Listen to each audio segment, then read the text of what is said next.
What's going on? It is your motivator. Welcome to the Great and Phenomenal YouTube channel. Just here contemplating on a very motivational nugget. And that is, when you specialize in one area, you almost as if get ignorant in a lot of other areas. And now careful, all right? So what I mean by this is you become so good, and I'm talking, excellence, the number one in your field, is you start to, when you become a guru, right, an avatar, a teacher, and everybody wants your services, or your knowledge, or your expertise, is, you don't try to work on, or try to say you're good at other things, right? You have a humility and understanding that if there's one thing that you're phenomenal at, you pick it, whatever you're interested in, and you study it and you excogitate it for a very long time. And so I was just listening to an interview with Warren Buffett, and someone who I'm now discovering. I mean, I've known him, but I've been really studying him lately. And here's an example of when you become so good at something that you almost become ignorant in a lot of other things. And Warren Buffett doesn't even know how to tweet, right? He's told on the interview he has never ever tweeted a day never. He's tweeted a day in his life, and nevertheless doesn't even know how to, even if he tried, right?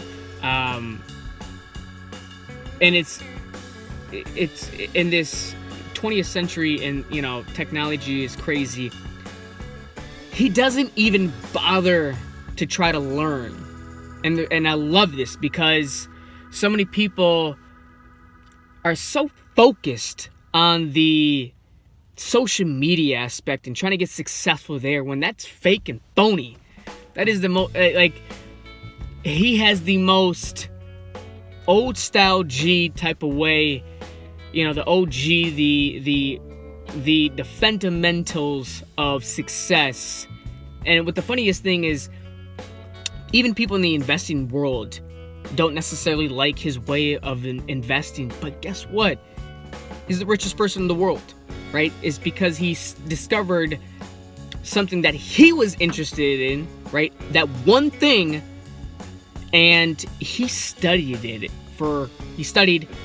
he read, he walked, slept, talked, ate the dream for a very long time, because he was never number one. He wasn't number one always in the world.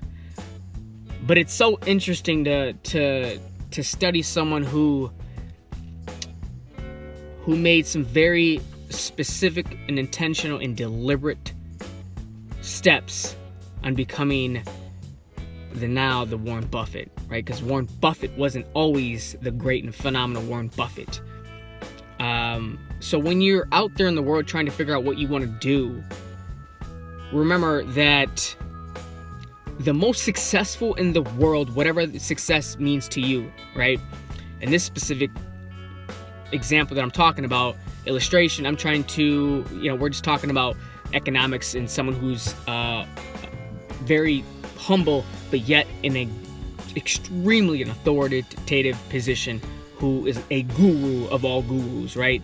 In the money business. And when you're trying to figure out what you want to do, remember that even whatever that idea you have, don't let the flashy stuff get in the way, right? Just because everybody else is doing something different doesn't mean what you're doing is wrong, right? In the fitness, motivation, psychology world, right, I have a very unconventional way of doing things. That doesn't mean that I'm doing things wrong. I just have a very passionate and crazy way of doing things, right? And sooner or later, give it 10 or 15 years in the business, I promise you, I'm going to be up there number one. But what I'm trying, so you get what I'm trying to say, all right?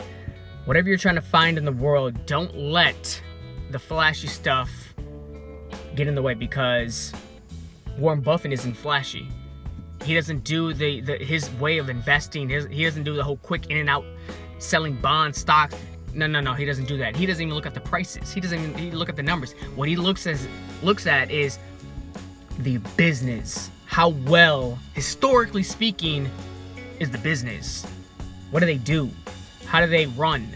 How strong are they? That's what he looks like, which is not ideal in the flashy, money, materialistic world. That's not flashy. That's not cute. That's not sexy, right? He does the old style, mundane process and studies a business for thousands of hours before he starts investing. Thanks for hopping to the Great and Phenomenal YouTube channel. Stay up, like, and subscribe, and I'll see you next time.